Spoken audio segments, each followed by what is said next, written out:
Kasi ang nagbibigay ng katuparan sa ating mga pangarap ay ang ating Diyos na pinaglilingkuran. Amen? So you see, ganito pala ang tip ko sa inyo.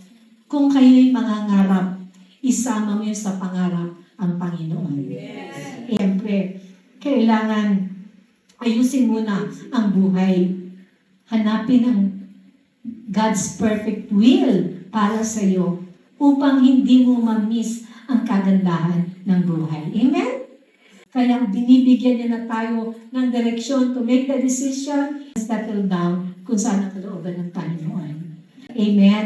Lagi dapat kasama sa pangarap. Sa mga bawat hinahangad natin sa buhay, dapat kasama ang kaharian ng Diyos. Amen? Ang sabi, it is not the number of years in your life, but the life in your years.